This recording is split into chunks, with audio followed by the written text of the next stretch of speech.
The dust cloud rising from the road looked like the last hope Ethan Keller would ever see.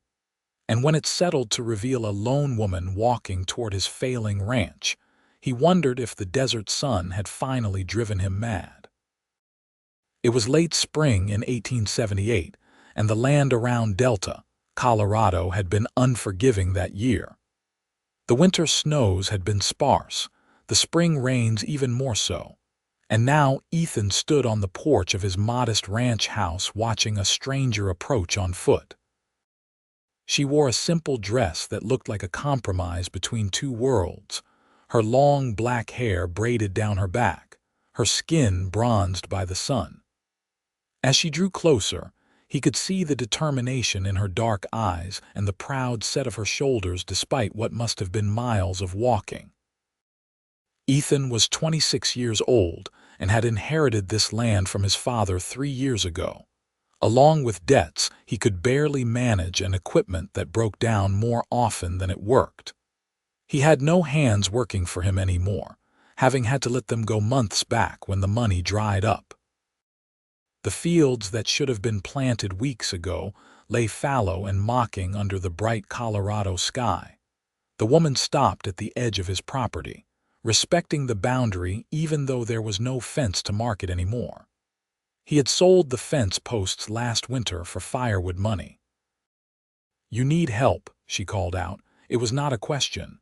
Ethan descended the 3 steps from his porch, his boots kicking up small clouds of dust. "I need a lot of things, madam. Help is one of them. Money to pay for help is another."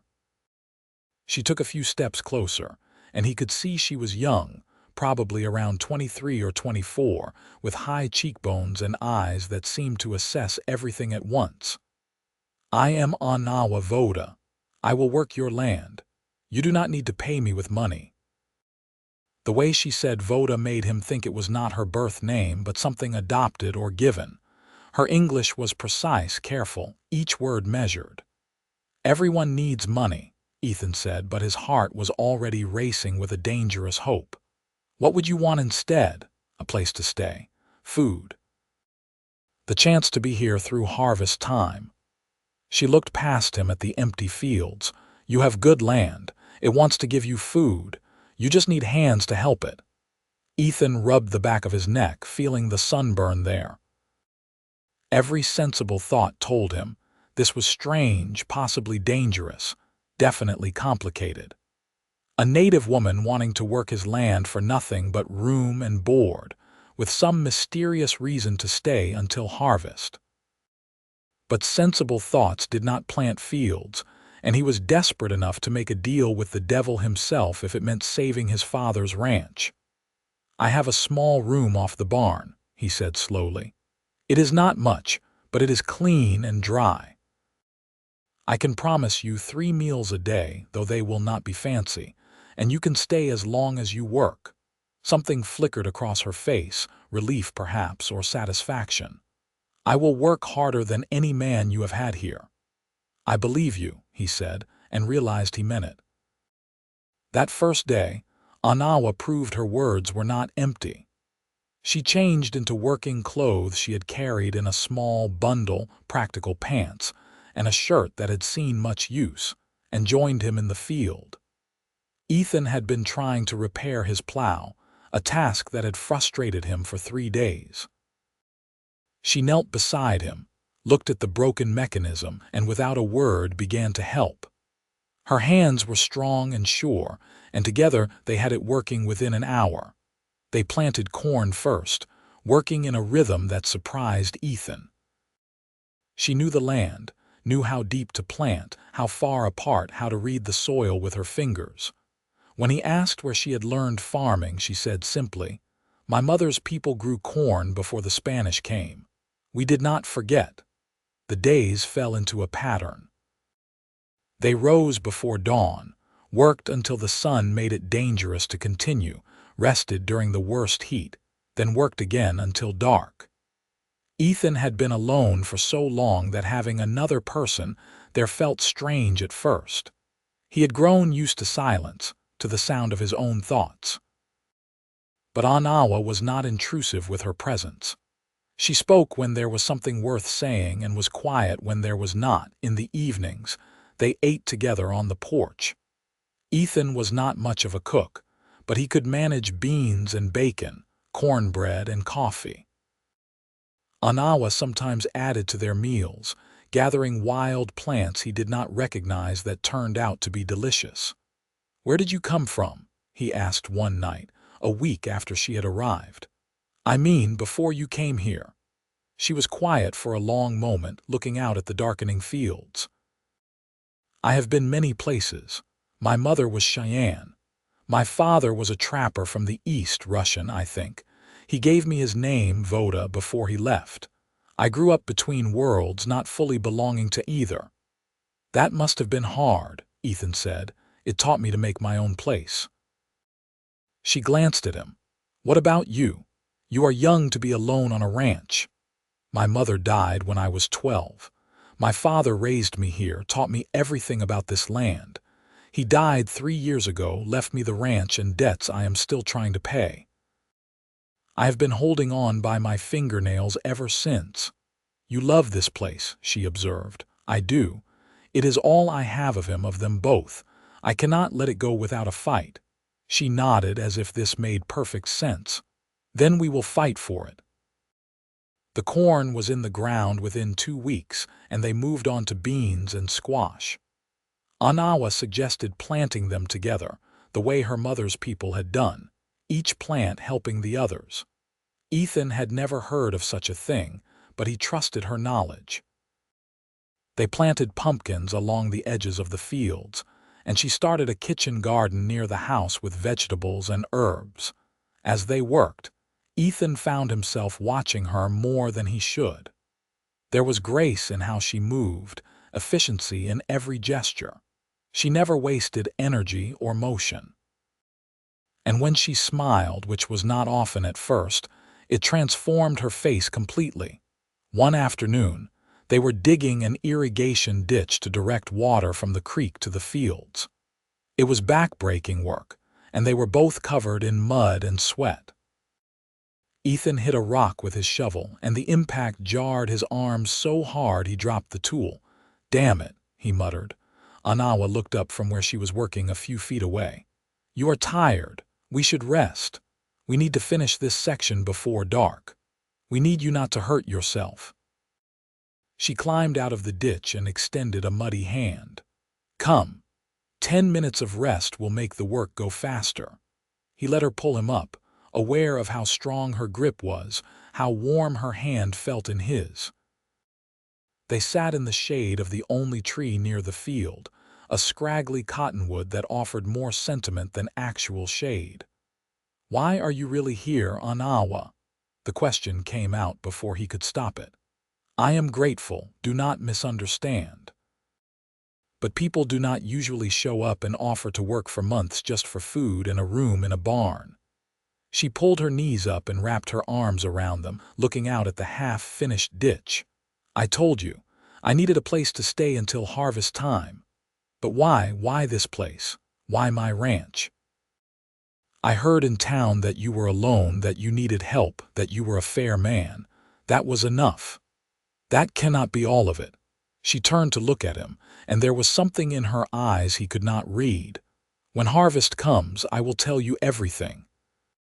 For now, can you just accept that I want to be here, that I need to be here?" Ethan wanted to push, to demand answers, but there was something in her voice that stopped him, a vulnerability beneath the strength. "All right, until harvest. But then you tell me the truth. I promise." As May turned to June, the ranch began to transform. The fields that had been bare and defeated now showed rows of green shoots pushing through the dark soil. The irrigation system they built together kept everything watered even as the summer heat increased. Ethan fixed the barn roof with Onawa's help, repaired fence posts that had rotted through, and even managed to buy 2 chickens from a neighbor so they could have fresh eggs. The work was still hard, still endless, but it felt different now. There was hope growing alongside the corn. And there was something else growing too, something Ethan tried not to name. He found himself thinking about Onawa when they were apart, wondering what she was doing in her room in the barn, if she was comfortable, if she needed anything. He noticed small things about her. The way she hummed softly sometimes when she worked, the efficiency with which she braided her hair in the morning, the rare but genuine laugh that came when something truly amused her. One Sunday, they took a rare day of rest. Ethan suggested they ride into Delta, which was more of a town than it had been when his father first settled here. There was a general store now, a church, a saloon, and a scattering of houses along the main road. "You do not have to come," he said as they hitched up the wagon. "I know towns can be uncomfortable." "I have been uncomfortable before," she said simply, climbing up onto the seat beside him. He was right to warn her. As they drove down the main street, people stared, some with simple curiosity, others with something harder in their eyes. Ethan felt his jaw tighten with anger he had not expected. He had always known there was prejudice in the world, but seeing it directed at Onawa made his blood heat. They stopped at the general store, and Ethan helped her down from the wagon. Inside, the store owner, a man named Thomas Gaines, greeted Ethan warmly enough, but his eyes slid over Onawa with thinly veiled distrust. "Heard you had help out at your place," Gaines said. "Yes, Onawa has been invaluable. The ranch would be lost without her." Ethan kept his voice level but firm. "That's so," Gaines sniffed. "Well, just be careful. You know how some of them can be." "I know how some people can be," Ethan said coldly. "And I trust Onawa more than I trust most people in this town. Now I need to buy supplies." He made his purchases quickly, aware of Onawa standing quietly near the door, her face expressionless. But when they got back to the wagon and were heading out of town, he saw the tension in her shoulders, the way she held herself rigid. "I am sorry," he said. "For what?" "You did not do anything wrong. For how they treated you, for their ignorance." She was quiet for a moment. "You defended me. You did not have to do that." "Yes, I did. You are part of my ranch now. You are under my protection, and beyond that, you are my friend." The last word came out with a weight he had not intended, but he did not take it back. She looked at him then, really looked at him, and something passed between them. Something that made his heart beat faster and his hands tighten on the reins. "You are my friend too, Ethan Keller," she said softly. July brought intense heat and the need for constant watering. The corn was knee-high and growing strong. The beans were flowering and the squash vines spread across the ground with determination. Every morning, Ethan and Onawa would walk the fields together, checking for pests, pulling weeds, marveling at how life pushed up through the soil. One evening, after a particularly long day, they decided to cool off in the creek that ran along the eastern edge of the property. Ethan went first, splashing into the shallow water with relief, dunking his head under to wash away the dust and sweat. When he came up, gasping and grinning, he saw Onawa standing on the bank, smiling. "Come in," he called. "The water is perfect." She hesitated, then pulled off her boots and waded in, still wearing her work clothes. The water soaked her pants and shirt, and she laughed, an unguarded sound of pure joy. Ethan felt something shift in his chest, a sensation like falling and flying at the same time. They splashed each other like children, all the formality and careful distance they maintained dissolving in the cool water. At one point, Onawa lost her footing on the rocky creek bed, and Ethan caught her, his hands on her arms, steadying her. They froze like that, suddenly aware of how close they were, how his hands felt on her skin, how her eyes reflected the evening light. "Ethan," she said, and his name on her lips sounded like a prayer or a question. He should have let go. Should have stepped back, maintained the careful line between employer and employee, between two people who had found themselves unexpectedly sharing a life. but he did not want to. He wanted to pull her closer, to kiss her, to tell her that she had become essential to him in a way that went far beyond the work she did. But something held him back. The memory of her words. "When harvest comes, I will tell you everything." Whatever she was hiding, whatever had really brought her here, he needed to know that first. He needed the truth between them before he could offer his heart, so he released her carefully and stepped back. "Getting late. We should head back." If she was disappointed, she did not show it. Just nodded and waded to the bank, water streaming from her clothes.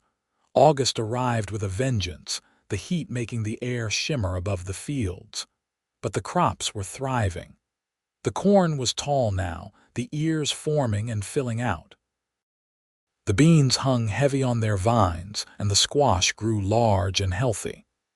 Ethan had started to believe, truly believe, that he might make it, that the harvest would be enough to pay off his debts and keep the ranch for another year. He could not have done it without Onawa. She worked tirelessly, and more than that, she had brought knowledge and skill he did not possess.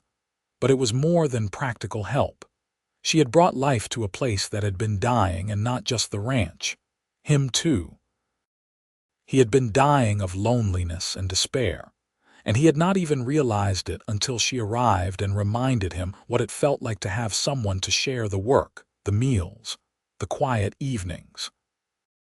One night, they were sitting on the porch as usual, the day's work done, the evening cool settling over the land. Onawa had been quieter than usual all day, and Ethan could feel something building, some tension in her that had not been there before. "Harvest is not far now," she said suddenly. "A few more weeks." "Yes, it looks like it will be a good one, better than I could have hoped." He paused. "Thanks to you, you did the work too. But I could not have done it alone. I would have lost this place if you had not come." He turned to look at her. "I do not know what I will do when you leave." She did not look at him, kept her eyes on the darkening fields. "Who says I will leave?" His heart jumped. "You said you needed to stay until harvest. I assumed that meant you would go after." "Maybe I do not want to go." "Then stay." The words burst from him with more force than he intended. "Stay as long as you want. This is your home now too, if you want it to be." She finally looked at him, and there were tears in her eyes, glistening in the last light of day. "You do not know why I came. You do not know what I have been keeping from you. Then tell me. Whatever it is, it does not matter. I know you, Onawa. I know your heart. I know the person you are. The rest is just details." She shook her head. "It is more than details. I came here for a reason, and it is not the reason you think. So tell me the truth, right now. Do not wait for harvest." She stood up, wrapping her arms around herself even though the evening was warm. "I cannot. I promised myself I would wait. I need to wait. Please, Ethan. Just a few more weeks." He wanted to argue, to push, but there was such anguish in her voice that he could not. Instead, he stood and went to her, taking her hand carefully. "All right, I will wait. But Onawa, whatever it is, we will face it together. You are not alone anymore." She squeezed his hand, and in that gesture he felt her fear and her hope tangled together. September came with cooler nights and the promise of harvest. The corn was ready, the ears full and heavy. The beans had been picked in batches all through August, dried and stored. The squash and pumpkins were ripe and waiting. Ethan hired 2 men from town to help with the corn harvest, paying them with promises against the crop they would bring in. They worked from dawn to dusk, cutting the stalks, gathering the ears, loading everything onto the wagon to be taken to town. It was good, better than good. The yield was impressive enough that the men from town kept shaking their heads in disbelief. "Never seen corn like this in Colorado," one of them said. "You got yourself some magic land, Keller." "I had good help," Ethan said, looking at Onawa, who was working alongside them despite the men's initial protests that a woman should not be doing such heavy labor. She had ignored them and worked harder than both of them combined. The harvest took a week of intense labor. At the end of it, Ethan's granary was full for the first time since his father's death. He sold most of it to the general store and to families in town, keeping enough back for seed and for their own use. When he counted the money, his hands shook. It was enough. Enough to pay off the debts, enough to buy new equipment, enough to hire proper hands for next year. He had saved the ranch. That night, after the hired men had left and everything was secured, Ethan and Onawa sat on the porch one more time. The air smelled like autumn, crisp and clean, and the stars were bright overhead. "We did it," Ethan said. "I still cannot believe it. We actually did it. I knew you would." She was holding something in her hands, he noticed, a small bundle wrapped in cloth. "Ethan, there is something I need to show you, something I need to tell you." His stomach tightened with nervousness, but he nodded. "I am listening." She unwrapped the bundle carefully, revealing a small wooden box worn with age. She opened it, and inside was a piece of paper, yellowed and creased from much folding. She handed it to him. "Read it," she said quietly. He unfolded the paper carefully. It was a letter written in a flowing hand dated 28 years ago. As he read, his confusion grew, then shifted into shock. The letter was from a woman named Onawa Voda to someone named James Keller. It spoke of love, of promises made, of a child on the way. It spoke of fear and hope and longing. It was signed, "Yours always, Sarah." James Keller had been his father's name. Ethan looked up at Onawa, his mind racing. "I do not understand." "Sarah Voda was my mother," Onawa said, her voice steady despite the tears on her cheeks. "The child she wrote about in that letter was me. James Keller was my father, your father." The world seemed to tilt sideways. Ethan gripped the porch railing, trying to make sense of what he was hearing. "That is impossible. My father never said anything about another child, about another woman besides my mother. He probably did not know. My mother sent that letter but never received a reply. She died thinking he had abandoned her, that he had chosen his white family over her and their child. I only found this letter after she died, hidden with her few possessions. I spent years trying to find out what happened, trying to find James Keller. When I finally tracked him to Delta, I learned he had died 3 years ago, and that he had another child, a son. You." Ethan's mind was reeling. "A sister. Onawa was his sister. That was why she had come, why she had worked so hard, why she had needed to stay until harvest. She had been trying to connect with the only family she had left, but even as he thought it, something did not fit.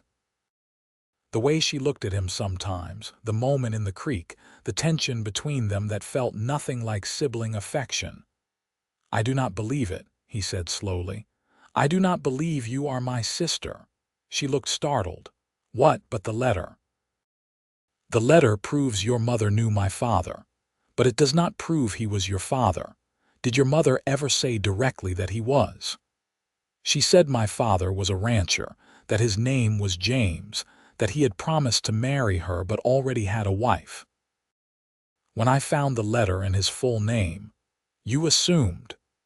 Ethan stood up, starting to pace. "My father would not have abandoned a child. I knew him. He was a good man, an honorable man. If he had known about you, he would have helped, even if he could not claim you publicly. But more than that, the timeline does not work." "What do you mean?" "That letter is dated 28 years ago. You are, what, 23? 24. 24. Then you were not the child your mother was carrying when she wrote that letter. That child would be 28 now. Either that baby died or was given up or is somewhere else entirely. You came later." Onawa stared at him, the color draining from her face. "I never thought about the dates, I just assumed. The letter was all I had. After my mother died, I had no one. When I found it, I thought I had found my father, even though he was gone. And then I found you and I thought I had found a brother, some family at least. But you knew something was wrong, Ethan said gently. Otherwise, you would have told me right away. You waited because somewhere inside you knew I was not your brother. She was crying in earnest now, her shoulders shaking. I wanted it to be true. I wanted to have family so badly, but you are right. I knew something felt wrong. The way I felt about you was never the way someone feels about a brother. I tried to tell myself it was confusion, that I was mistaken, but I knew. And that made me feel even worse, because I thought I was betraying my mother's memory by wanting you to be something other than family. Ethan crossed to her and knelt down, taking her hands. Listen to me. Your mother did know my father. That letter proves it. Maybe he was not your father, but there was a connection. My father was friends with many people, including native families. He traded with them, respected them. Maybe your mother was pregnant with another man's child, my father's friend perhaps, and she wrote to him asking for help. Maybe that is why she had the letter and why it meant so much to her, even if she never sent it or if he never replied. You are just trying to make me feel better. No, I am trying to make sense of this logically. Because here is what I know for certain. You are not my sister. We are not related by blood, which means... He paused, his heart pounding. Which means the way I feel about you is exactly what I have been trying not to feel for months, because I thought I had to be honorable and keep my distance. She looked up at him, hope and fear warring in her eyes. How do you feel about me? Like I cannot breathe when you are not near. Like the sun rises and sets with your smile. Like this ranch would mean nothing if you were not here to share it with me. The words poured out, months of restraint breaking like a dam. I am in love with you, Onawa. I have been falling in love with you since the day you walked onto my land and told me you would work for room and board. I am completely, desperately in love with you. I love you too, she whispered. I have been so confused, thinking I was wrong to feel this way, trying to make myself feel like a sister when all I wanted was to be with you. I love you, Ethan. He pulled her into his arms, and she came willingly, her body fitting against his like it had been made to be there. They held each other for a long moment, both of them crying now, releasing months of tension and confusion and longing. When he finally pulled back enough to see her face, she was smiling through her tears. I cannot believe I was so foolish about the dates. You were grieving. You wanted to find your father to find family. That is not foolish. But now I have no family at all. I do not even know who my father really was. You have me. I know that is not the same as blood family, but you have me if you want me. I want you, she said fiercely. I want you so much. He kissed her then, finally allowing himself what he had dreamed about for months. Her lips were soft and warm, and she kissed him back with matching passion. It felt like coming home, like finding something he had not even known he was searching for. When they finally broke apart, both breathless, Ethan said, "Marry me." She laughed, surprised. "Right now, just like that, why wait? We have wasted enough time already. I love you, you love me. Let us not pretend we are not going to spend the rest of our lives together. People in town will talk. They already look at me with suspicion. If you marry me, it will be harder for you. I do not care what they think. Let them talk. You saved my ranch. You saved my life. You are the best thing that has ever happened to me, and I am not going to hide you or be ashamed of you. I want everyone to know that you are mine and I am yours." Fresh tears spilled down her cheeks, but she was smiling. "Yes, yes, I will marry you." They got married 3 days later in the small church in Delta. The pastor was a kind man who asked no questions and seemed genuinely happy for them.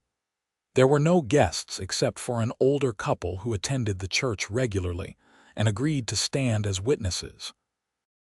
Onawa wore a new dress that Ethan had bought her from the general store, simple but pretty in a deep blue that brought out the darkness of her eyes. Ethan wore his best clothes, which were not fancy but were clean and pressed. Thomas Gaines from the general store happened to be outside when they left the church, and his eyes widened with shock and disapproval. Ethan met his gaze steadily and put his arm around Onawa's waist, making his claim clear. Let them all see. This was his wife, and he was proud to stand beside her.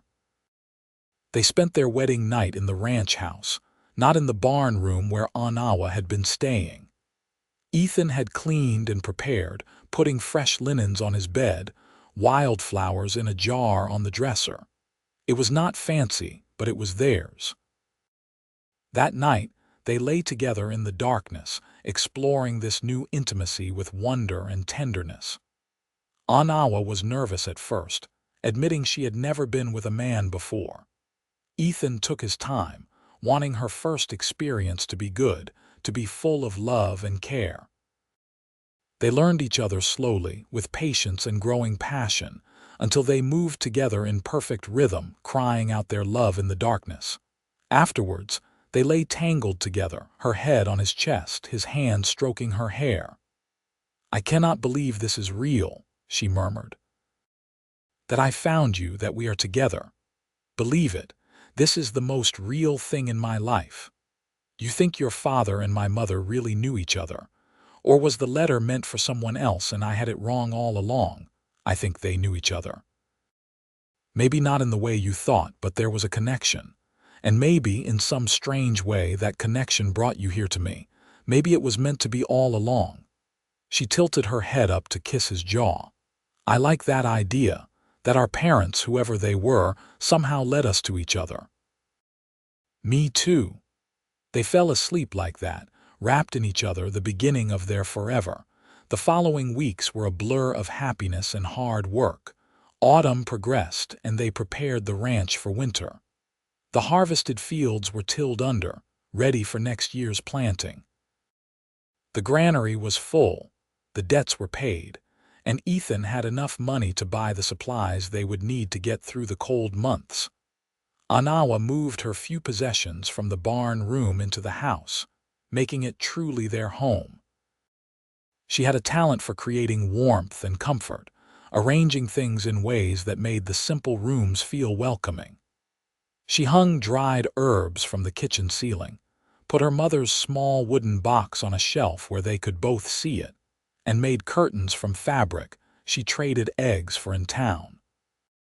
They were blissfully happy, learning each other in all the ways a married couple does. They learned that Onawa was grumpy in the mornings until she had coffee, that Ethan sang off key when he was working alone, that they both loved to read and could spend whole evenings taking turns reading aloud to each other from the few books they owned. They learned each other's bodies, too, finding joy and pleasure in their marriage bed, growing bolder and more comfortable with intimacy as the weeks passed. In late October, Onawa began feeling sick in the mornings. At first, she thought it was something she had eaten, but when the nausea persisted for a week, a different possibility occurred to her. She waited another week to be sure, then told Ethan one evening as they were cleaning up after dinner. "I think I am with child," she said, trying to keep her voice calm even though her heart was racing. Ethan froze in the act of drying a plate. "You think? Really? I am late and I have been sick every morning, I think so." He put down the plate and the towel very carefully, then crossed to her and put his hands gently on her waist. "A baby? Yes, are you happy?" "Happy," his voice broke. "I am beyond happy. I am. Onawa, this is everything, you are everything." He kissed her deeply, and she felt his joy through that kiss, felt his love and wonder. When he pulled back, there were tears in his eyes. "We are going to be a family," he said. "A real family." "We are already a family," she corrected gently. "But yes, we will be expanding it." That winter was harsh, with heavy snows and bitter cold. But inside the ranch house, there was warmth and love and anticipation. Ethan fussed over Onawa constantly, worried about her health and the babies. She tolerated his worry with good humor, assuring him that women had been having babies since the beginning of time, and she was perfectly healthy. She taught him Cheyenne words during the long winter evenings, wanting their child to know something of her heritage. He taught her to read better, working through books with her, marveling at how quickly she learned. They talked about names, about how they would raise their child, about their hopes and dreams. In March of 1879, just as the snow was beginning to melt and the first hints of spring were touching the land, Onawa went into labor. Ethan had arranged for a midwife from town, a practical woman named Mrs. Chen who asked no questions and provided efficient, kind care. The labor was long and difficult. Ethan paced outside the bedroom door, terrified by every cry of pain he heard. But finally, just before dawn, he heard a different cry, the strong, angry wail of a newborn. Mrs. Chen opened the door, smiling. "You have a son, and your wife is well. Come meet him." Ethan entered the room on shaking legs. Onawa was propped up on pillows, exhausted but glowing, holding a small bundle wrapped in a blanket. When he approached, she pulled back the blanket to show him their son. He was beautiful. Tiny and red-faced and perfect, with a shock of dark hair and eyes that would probably turn brown like his mother's. Ethan reached out with one finger to touch the baby's hand, and the infant's fingers wrapped around his, gripping with surprising strength. "He is perfect," Ethan whispered. "You are amazing. You did this." "We did this," Onawa corrected. "Together. What should we name him?" They had discussed many names over the winter. In the end, they chose one that honored both their heritages. "Samuel James," Onawa said. "Samuel for new beginning, James for your father who brought us together, even if not in the way we first thought." "Samuel James Keller," Ethan said, trying it out. "It is perfect. He is perfect. You are perfect." "I am a mess," Onawa said, but she was smiling. "You are the most beautiful thing I have ever seen." Mrs. Chen shooed him out after a few more minutes, saying Onawa needed to rest. But first, Ethan kissed his wife and his son, his heart so full he thought it might burst. Life with a baby was exhausting and wonderful in equal measure. Samuel was a good baby, healthy and strong, but he needed constant attention. Onawa recovered well from the birth, and soon she was back to helping with the spring planting, though Ethan had hired 2 ranch hands this year, so the work was not all on their shoulders. They planted the same crops as the year before, using the methods Onawa had taught him. The 3 sisters, she called them, corn, beans, and squash growing together, supporting each other. It seemed fitting for their life, Ethan thought. Different elements coming together to create something better than any could be alone. Samuel grew quickly, thriving on his mother's milk and his parents' love. By the time harvest came again in September of 1879, he was 6 months old, sitting up on his own and laughing at everything. They brought him to the field sometimes, setting him on a blanket in the shade while they worked nearby, and he would watch them with fascinated eyes, gurgling his approval. The second harvest was even better than the first, the land responding well to their care and knowledge.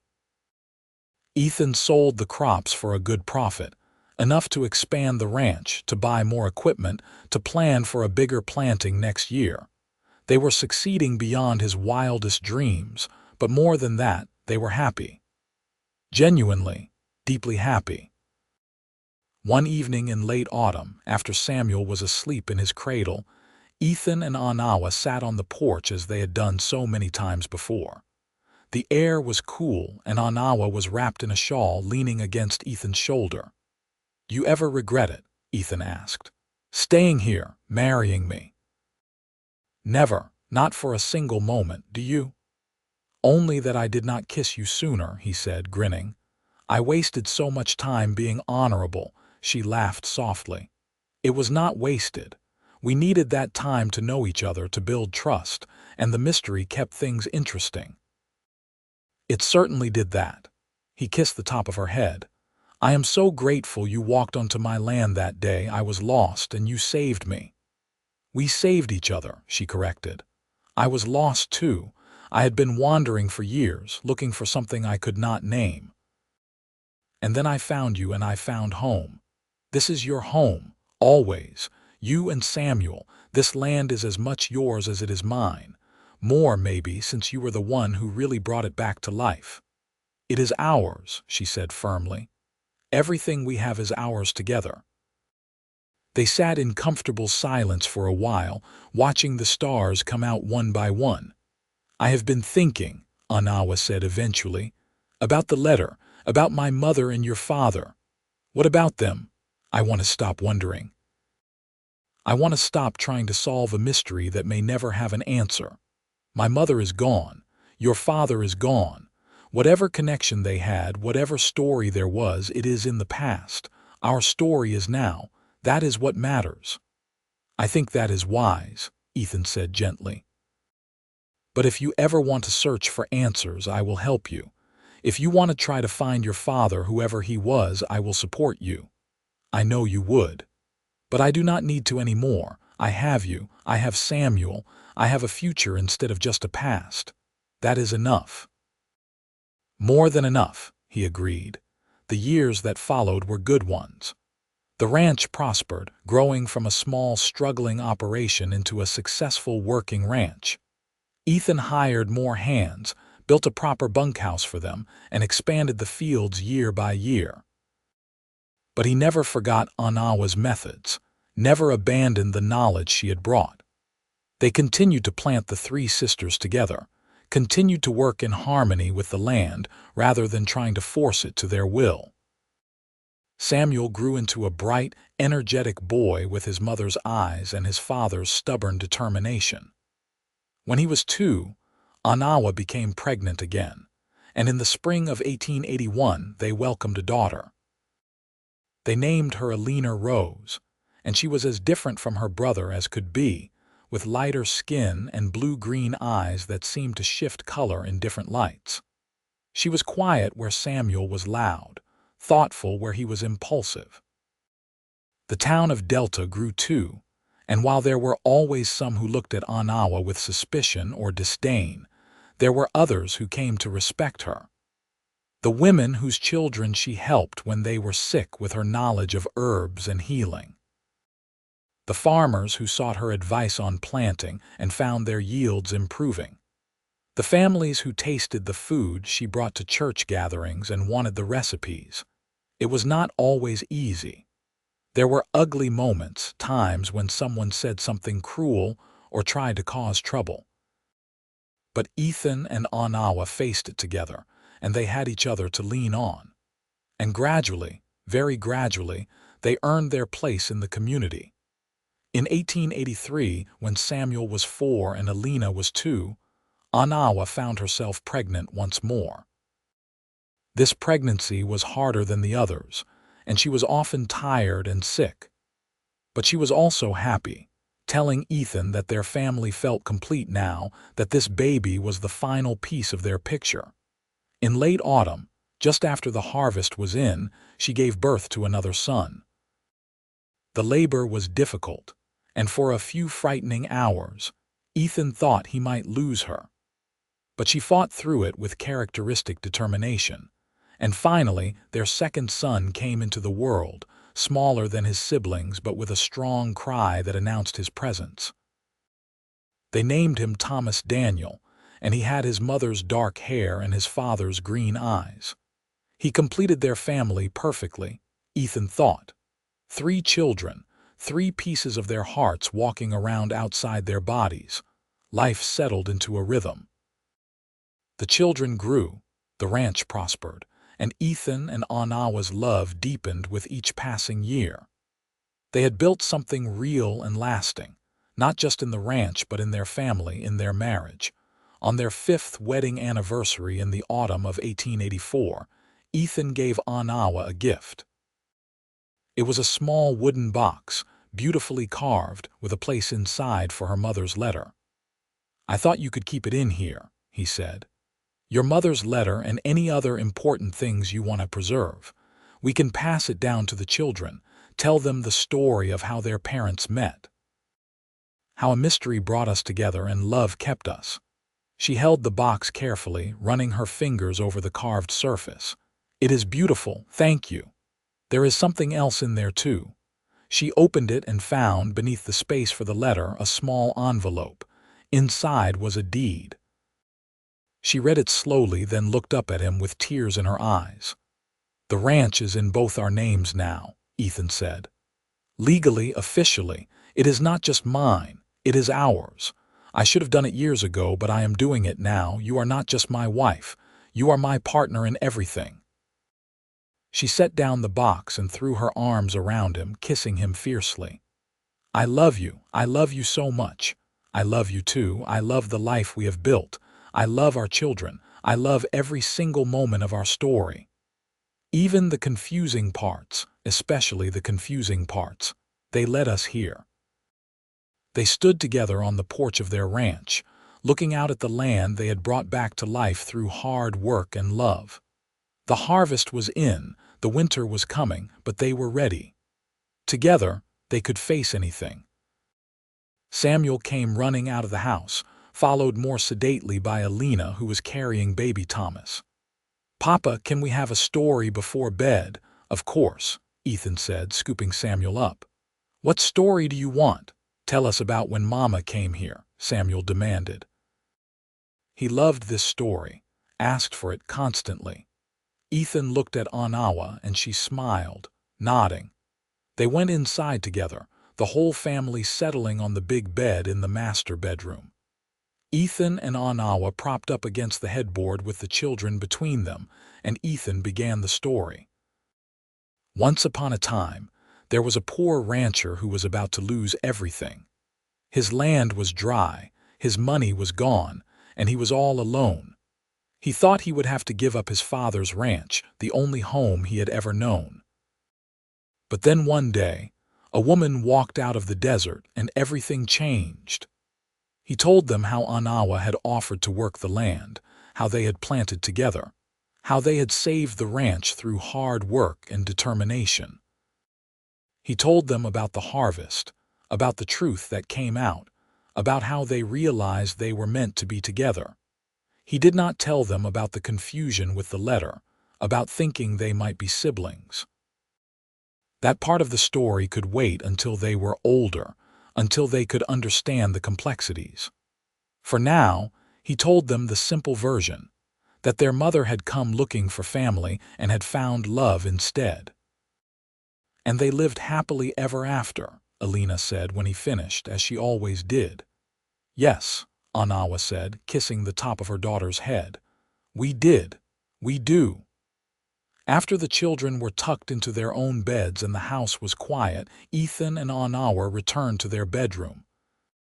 They got ready for sleep in comfortable routine, movements synchronized from years of sharing space. When they were finally in bed, Onawa curled into Ethan's side, her head on his chest, his arm around her. You think the children understand how lucky we are? She asked softly. They will when they are older. For now, they just think this is normal, love and safety and a home where they belong, which is exactly what we want them to feel. I want them to never feel like I did, Onawa said, lost and searching, not knowing where they fit. They will not. They have us, they have this place, they have each other. They have roots that go deep, roots we planted together. Yes. They lay quietly for a while on the edge of sleep when Onawa spoke again. Ethan, thank you. For what? For letting me work your land. For trusting me when you had no reason to. For loving me even when it was complicated. For giving me a home and a family and a purpose. You do not have to thank me for any of that. You gave me the same things. We saved each other, remember? I remember. She fell asleep first, her breathing evening out, her body relaxing completely in the safety of his arms. Ethan stayed awake a little longer, thinking about the strange path that had brought them together. If he had turned Onawa away that first day, what would have happened? He would have lost the ranch, certainly, would have lost everything his father had built. But more than that, he would have lost her, lost this life, lost the family they had created together. He thought about the mystery of the letter, about whether his father had really known her mother, about who her father had been. They would probably never know the full truth. But in a way, it did not matter. Whatever chain of events had led Onawa to his door, he was grateful for them. He was grateful for every choice, every chance, every moment that had brought them to this point. Outside, the wind whispered through the fields, over the land that had almost been lost but was now thriving. The same land that had brought them together and given them a future. Ethan pulled Onawa a little closer, pressing a kiss to her forehead, and closed his eyes. He had started as a poor rancher about to lose everything. But he had taken a chance on a stranger, had let her work his land, and she had stayed through harvest time to reveal a truth that changed everything. Not the truth she had thought she was carrying, but a deeper truth, that love could grow anywhere if it was tended with care. That family was not just about blood, but about choice and commitment. That two people who were lost could find each other and build something beautiful. As sleep claimed him, Ethan smiled. Tomorrow there would be more work, more challenges, more life to be lived. But tonight he had everything he needed right here in his arms. The years continued to unfold gently for the Keller family. By 1890, Samuel was 11 years old and already showing signs of becoming a skilled rancher, following his father around and learning everything he could about the land and the animals. Elena was 9, and while she helped with ranch work, her real passion was for plants and healing, learning everything her mother could teach her about herbs and medicine. Thomas, at 7, was the family dreamer, always making up stories and seeing magic in ordinary things. The ranch had grown to be one of the most successful in the region, and Ethan had bought additional land when it became available, expanding their holdings. But they never forgot their beginnings, never forgot the year when everything had almost been lost. Every harvest, they celebrated together, thanking the land for its bounty and each other for the work that made it possible. Onawa had become a respected figure in Delta, known for her healing skills and her wisdom. Women came to her when they were pregnant, when their children were sick, when they needed advice. She taught some of them her methods of planting, helping other families improve their harvests. The prejudice that had greeted her when she first arrived had not disappeared entirely, but it had lessened considerably. It was hard to hate someone who had saved your child from fever or helped you through a difficult birth. The children knew their mother was different from other mothers in town, knew that some people looked at their family strangely. But Ethan and Onawa had raised them to be proud of their heritage, to understand that they carried two worlds inside them, and that was a gift, not a burden. One evening in the summer of 1891, when the corn was high and the promise of another good harvest was evident, the family gathered on the porch as they often did. The children were older now, and the conversations had changed from simple bedtime stories to real discussions about life, about the world, about their place in it. "Papa," Samuel asked, "why did you and Mama get married when so many people did not want you to?" It was not the first time one of the children had asked something like this, but it was the first time Samuel had phrased it so directly.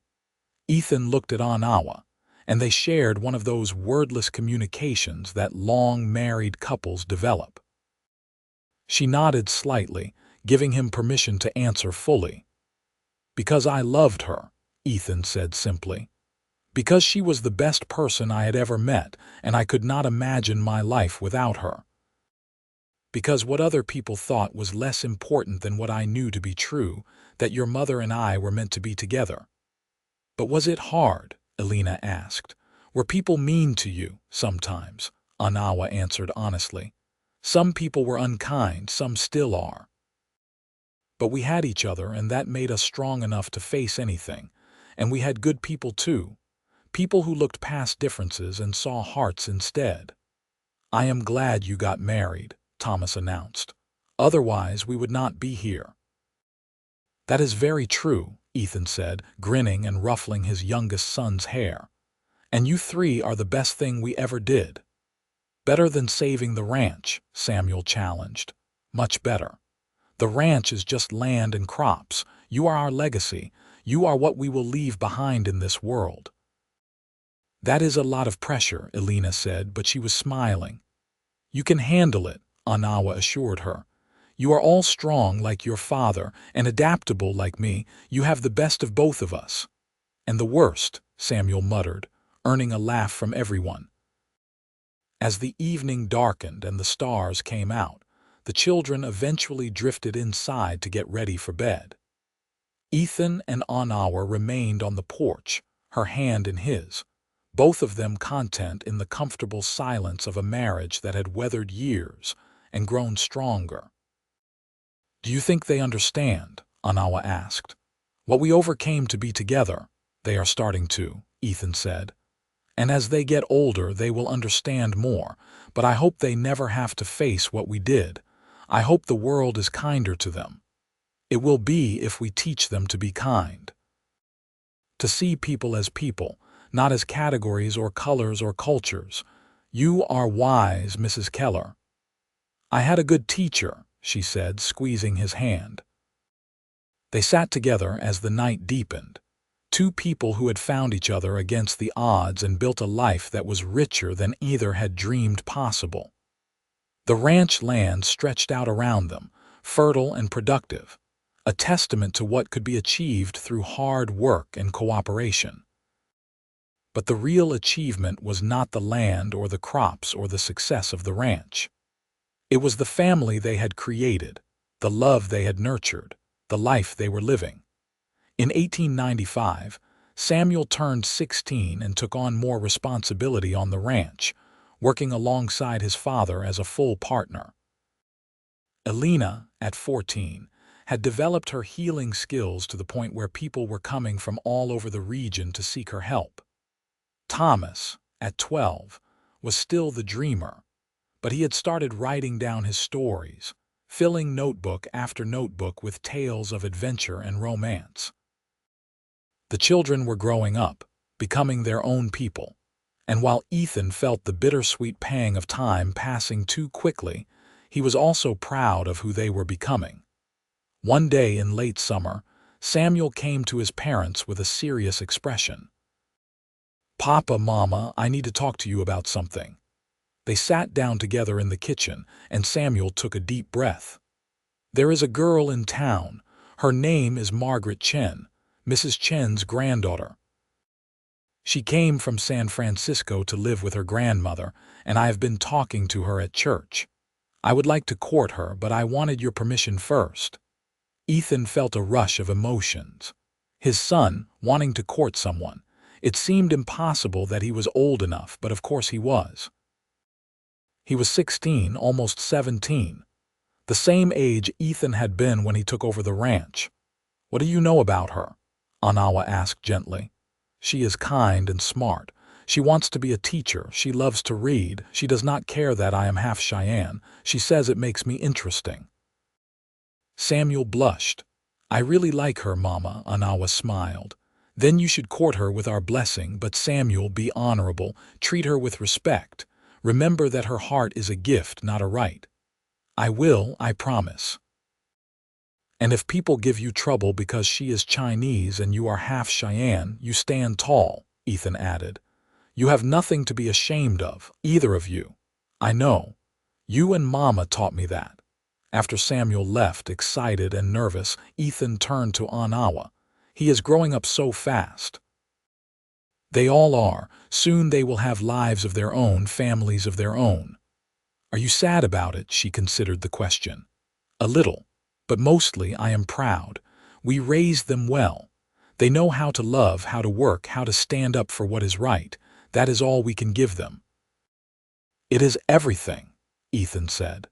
Samuel and Margaret's courtship progressed over the next 2 years, and in the spring of 1897, they married in the same small church where Ethan and Onawa had wed nearly 13 years earlier. It was a bigger wedding this time, with many guests, both white and Chinese and native families coming together to celebrate. It felt like a victory, like proof that the world was changing, even if slowly.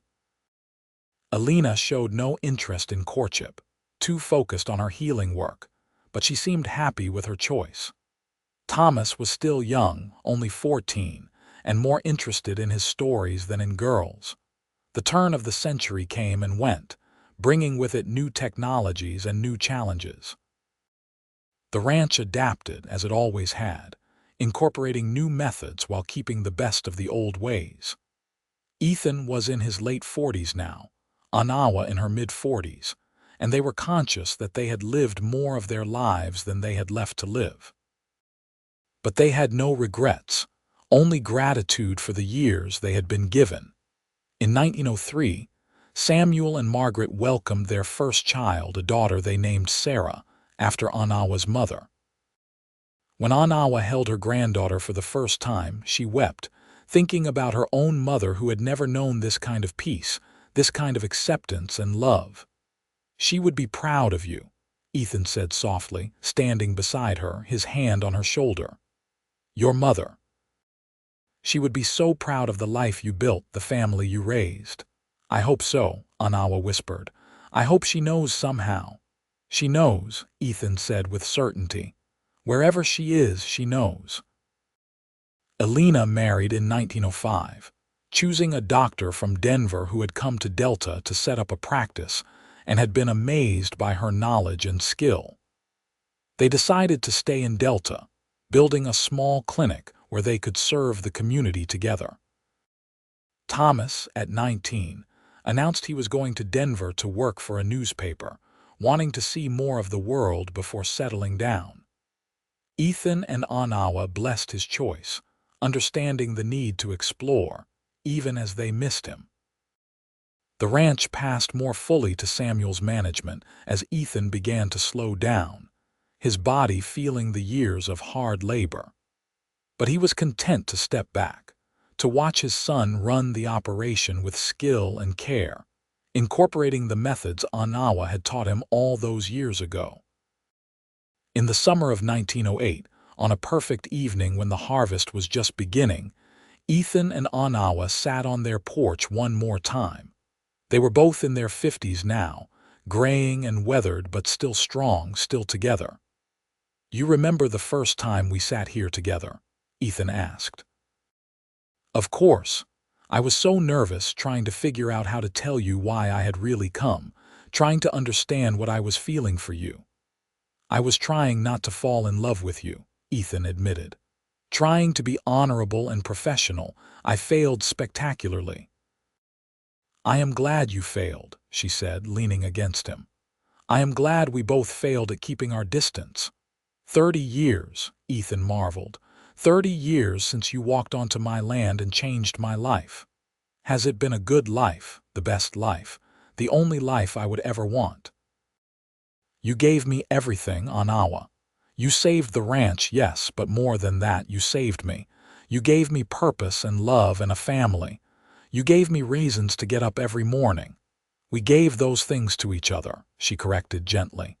"That is what love is. Not one person saving the other, but two people choosing each other every day." "Then I choose you," Ethan said. "Today and every day for as long as we both live, I choose you." "And I choose you," she replied. They watched the sun set over the fields they had planted together, over the land that had been the foundation of their life. 3 of their grandchildren were playing in the yard, Samuel and Margaret's children, their laughter carrying on the evening breeze. Alina's clinic was visible in the distance, a light shining in the window where she was probably tending to a patient. Thomas was in Denver, but they had received a letter from him just that week, full of stories about his work and his life. "We did well," Onawa said softly. In spite of everything, we built something beautiful. We did, Ethan agreed. And it will continue after we are gone. Through our children and their children, we planted seeds that will keep growing.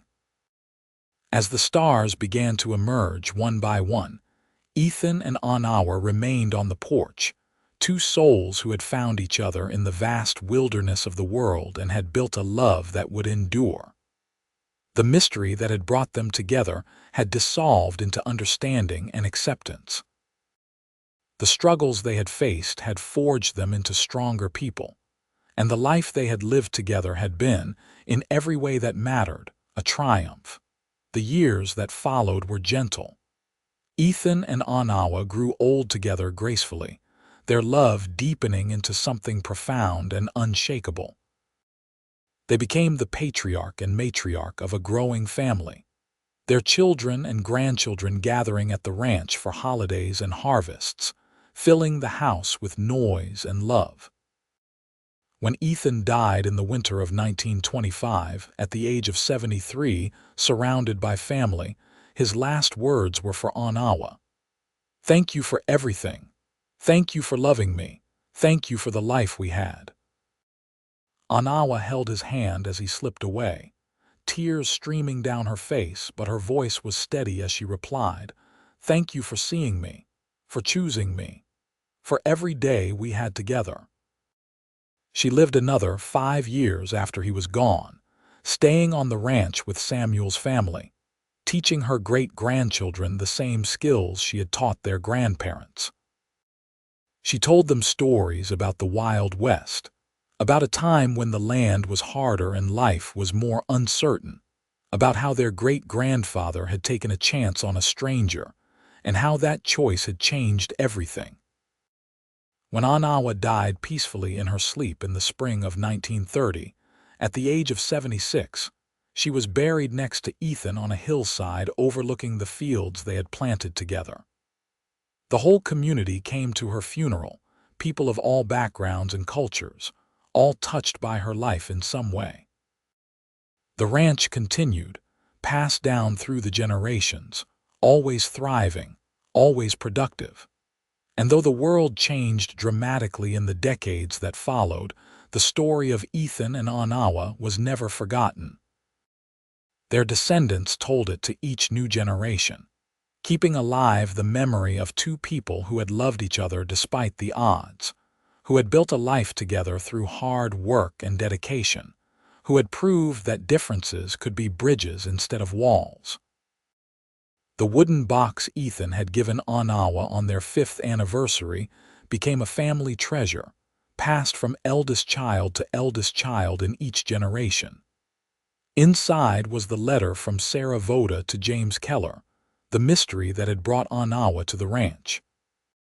And beside it, added by Samuel after his mother's death, was another letter.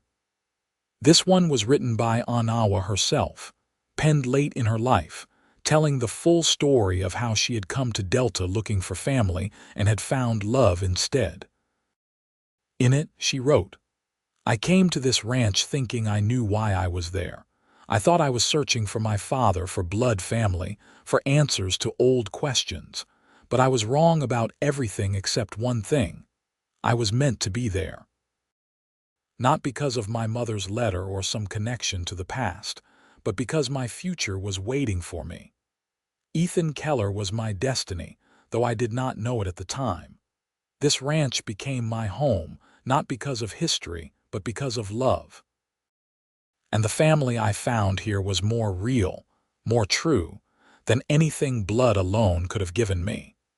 To whoever reads this in years to come, do not be afraid to be wrong about your reasons. Sometimes we go looking for one thing and find exactly what we need instead. The harvest of 1878 had revealed why Onawa had really come to the ranch, but the harvests that followed, year after year, decade after decade, revealed something far more important. They revealed that love, when planted carefully and tended with devotion, yields the greatest harvest of all. Not in crops or money or land, but in lives well lived, in children raised with care, in memories that endure long after the people who made them are gone. And so the story that began with a poor rancher and a native woman who came to work his land became a legacy that lasted generations. It became proof that kindness matters, that taking chances on people can change everything, that love is stronger than prejudice, and that family is not about where you come from but about who chooses to walk beside you through the fields of your life. The last paragraph of Onawa's letter, written in her careful hand when she was 70 years old, captured the essence of everything they had built. Ethan used to say, "I saved his ranch," but the truth is simpler and more profound. We saved each other. And in doing so, we created something that will outlast us both. This is my message to the future. Be brave enough to accept help from unexpected places. Be wise enough to recognize love even when it does not look like what you expected. Be strong enough to choose each other every day, even when the world says you should not. That is how you build a life worth living. That is how you plant seeds that will grow long after you are gone. And those seeds did grow, flourishing in the fertile soil of love and commitment, spreading through generations, creating a family tree with roots that went deep into the Colorado earth and branches that reached toward an ever-changing sky. The ranch remained, the land remained, and the love that Ethan and Onawa had planted together remained, bearing fruit season after season, harvest after harvest forever.